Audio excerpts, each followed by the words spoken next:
Good evening, YouTube. As requested by fellow YouTuber Lazy Comedy Slags, I pronounced that correctly, sorry if I didn't. I'm going to be reading you guys my short story. It is entitled Children of the Lion's Den.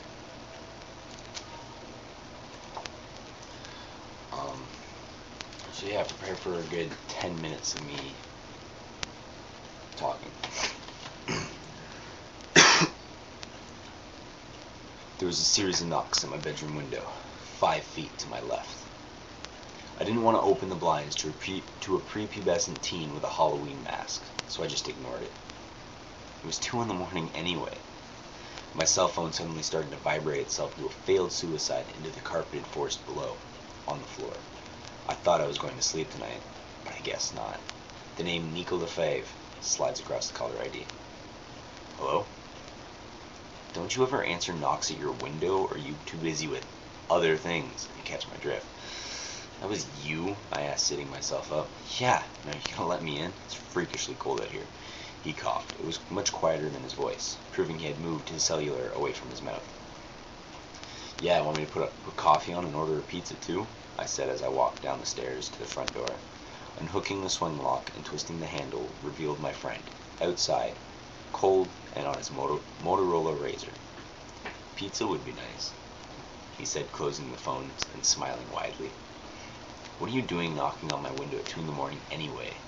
We were now walking into my kitchen. He sat himself down at the gray and blue spotted marble countertop and removed his coat. I wanted to show you something that came in the mail. At 2 in the morning? Couldn't you have invited me over to your place for lunch or out for breakfast and showed me then? Nico pointed at me with squinted eyes and replied, You know what? Your problem is, you're not a morning person. Correction. I started. This time it was I, pointing the finger, looking through squinted eyes. I am a morning person, just not a 2 in the morning kind of guy. He leaned back and let out a single ha and rubbed his left side. It's not even funny. You take 1 lump or 2. I pulled the sugar cubes from the cupboard above the kettle and placed 2½ teaspoons of French vanilla instant coffee into each cups. 2, please. Oh, so yeah, what came in the mail? Check this out. He handed me a crisp, neatly folded, starch white sheet of paper. On the outside of one of the folds was the logo of a lion's paw gripping a biohazard sign. Isn't this your company's logo? Yes, it is. He sat with a queer smile and crossed arms, taking the occasional sip from the cup of energy. The letter contained the title, Lion's Solitaire Division. I continued reading out loud. To whom this letter is received by, you have been chosen, along with some of your co-workers, to receive a vial contained in the brown paper packaging bag. The contents are for safety reasons, and in any case of emergency, you can use to save yourself along with 3 people you choose, but it's only good for 1 time. I hope you make correct choices, because you, the survivors, will recreate the Earth in case of a mishap. Just don't be greedy. Good luck, and may your God save you. Your boss and your friend, Derek Petrovic. I raised my hand from the note and stared at Nico with a blank expression. I raised my head from the note, with a blank expression. Do you still think it should have waited? He said with a smirk. He had proved me wrong. I'm kind of glad he awoke me for this. Are you sure this isn't a prank? I sure as well I've ever been. He slammed his already clenched fist into the counter. You think I'm not smart enough to look into shit as big as this? Good point. Chill out. I'm half awake. You expect me to think like I usually do? You think? Piss off. I flipped them off jokingly. Took a gulp of caffeine. I felt the caffeine hit my bloodstream. As my heart pumped faster, I became more awake and aware of what was around me. Don't you think we should stop your boss? I mean, he's planning on doing what exactly? Destroy the Earth and choose those who will save it? What if he chooses the wrong bunch and not a soul survives to tell the tale? Then he made a mistake. Why would any human being want to pull off something as big as this? I mean, what was his first goal in making contents of that vial? My company makes weapons for war across seas. The weapon we're currently working on, called the Radical Assault on Genetics Experiment, or RAGE for short, is to make the infected unstable and they'll literally go mental. This virus, or infectious chemical, is spread through saliva and blood contact, like say an open wound, even the smallest paper cut, or any opening in the body, like the mouth, nose, eyes. Don't sniff the stuff. The goal is to give it to the enemy unsuspectingly and spread it then. Infect 1 guy, leave, chain reaction in the background, and none the wiser. The vial is in the case. In case of an uncontrollable outbreak that spreads back to us, which is eventually going to happen. The vial's contents will save us. It's an antidote against the rage virus. He downed his coffee and slammed the cup onto the counter. Got up from his seat and commenced placing his jacket on. What you mean? It's like this is like those zombie movies we've seen as kids. I put his cup in the sink and rinsed it. Kind of, but not entirely. Now where are you going? I nodded in his direction with a raised brow. Getting some supplies, just in case. Want to come with? What a stupid question. I stuck my tongue out slightly and placed my cup in the sink next to his. Let me get dressed and grab my wallet. I ran upstairs, skipping every second step. I entered my room, pulled out a pair of cargo pants from my closet, a pair of socks and boxers from a dresser drawer, and a t-shirt from a pile on my computer desk. I quickly threw the clothes on and ran back to Nico, standing impatiently at the front door.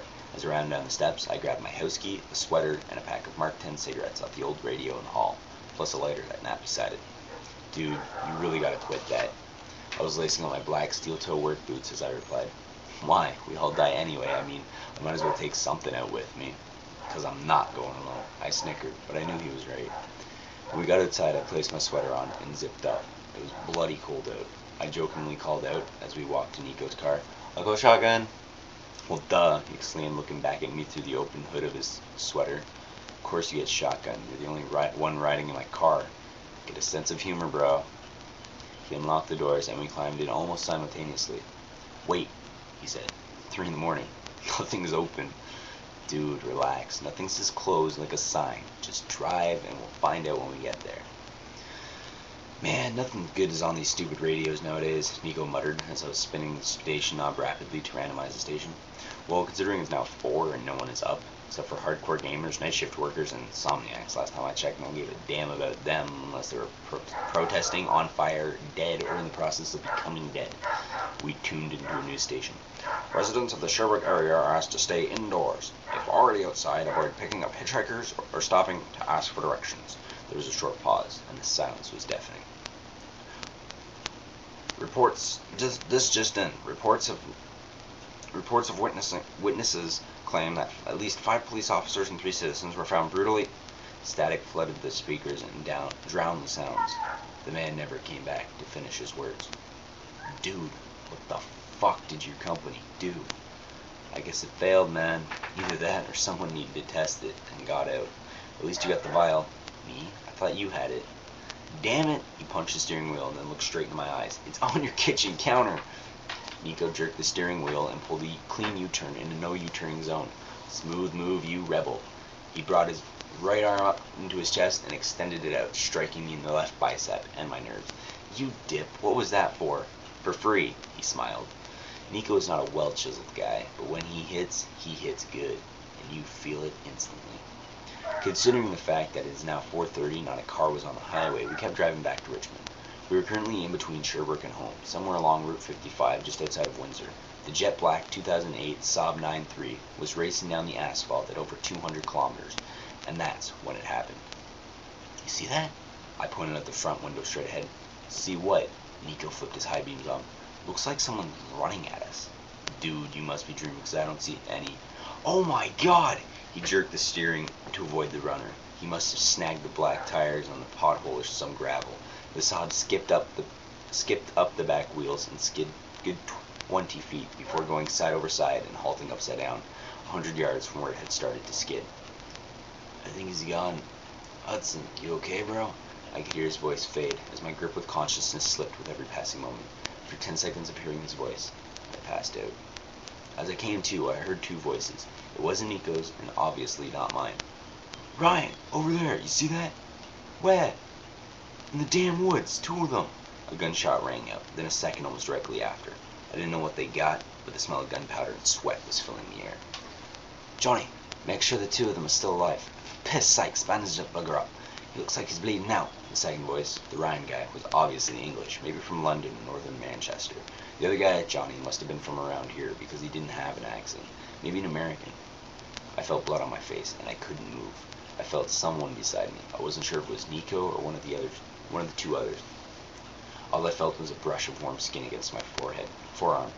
My eyes finally gave up on staying shut, and I looked up at a figure with gas mask, goggles, and a hood over his head.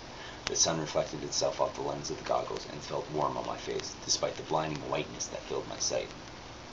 "What time is it?" I was tired and weak. I struggled to ask, even though it looked around noon. "Ryan!" The man above me called over his shoulder. "Yeah?" "He's up." He leaned down to my face. "It's gonna be alright, man. Hold on." I tilted my head slowly to the left to see a man, dressed in the same as the guy above me, off in the distance with an MP5 submachine gun, strapped to his chest. I rolled my head to the right and saw Nico lying, with his head facing away from mine, beside me, motionless. "Nico," I whispered, but he didn't respond. I stretched my arm out to hit him gently, but only succeeded in brushing my hand against his forearm. He felt cold, and I could feel the wetness of my tears rolling down one cheek and over the ridge of my nose. "Nico," I whispered again softly, "your friend should be alright. We're waiting for one of our guys to come with an ambulance. Ryan here has advanced medical training. We'll fix him up and he should be fine." "One of your guys?" "Oh, shoot," started Ryan with his rich accent.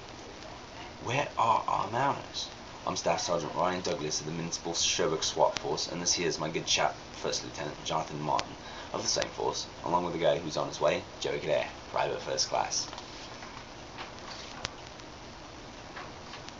I looked up at the two men standing over me, and I covered my face with one of my arms.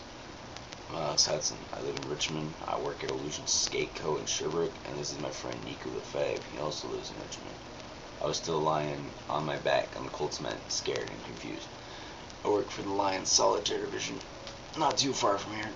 Nico was alive. I tried to smile, but only winced in pain. "Holy shit, Nico. I thought you were dead or dying." He smiled, obviously in the same amount of pain as me, because the facial expression he made after trying. "I won't die yet, bro. Don't plan on it." "See you guys crashed," Johnny said, nodding towards the upside-down, mangled sob. "Yeah, one rage victim ran at us, and I tried to avoid it, so I swung the steering wheel. Well, lucky you took the bugger out while rolling. Could have had you for breakfast," Ryan said, pointing at the lifeless, crushed man in the middle of the road. "Glad he didn't." I sat myself up and rubbed my eyes. Ryan's radio spoke up. "Douglas." "Yes, Trooper." He tilted his head in his shoulder-mounted radio. "My brother is alive, sir. Permission to pick him up?" "Granted. Now hurry your asses up and get back here. We need medical supplies." "Yes, sir. Over and out." The radio went silent. "Alright, lads. He's on his way with medical equipment, food, and another soul to worry about." "Sir?" "Yes, Johnny. You make it sound like a bad thing, the fact that his bro is alive and all. I mean, you found your family members alive and well. You'd want to be with them, right?" "No, I wouldn't." "If you don't mind me asking," spoke Nico from the awkwardness of the silence. The only one not saying a word was me. "They were a burden, a waste of space. I killed my mum this morning, and I saw my dad get bitten. I got the hell out of there while I could still walk. Left my little brother behind." Finally spoke up. "How old was your brother?" "It's none of your bloody business." He wiped a tear from his eye and backhanded me. "You greedy bastard. Why would you leave a family member to die?" Nico said, staring him down. "I'm not greedy." He raised his gun and aimed it at Nico's head, with a look to kill, and possibly the orders too. The only thing that threw off his look of death was the tears swelling up in the dams of his eyes and pouring upon the valley of his face. "Don't do it," cried Jonathan, pulling out his gun and aiming at Ryan. Close range, Beretta 9mm handgun aimed at Ryan's temple of the skull, one at Nico's forehead.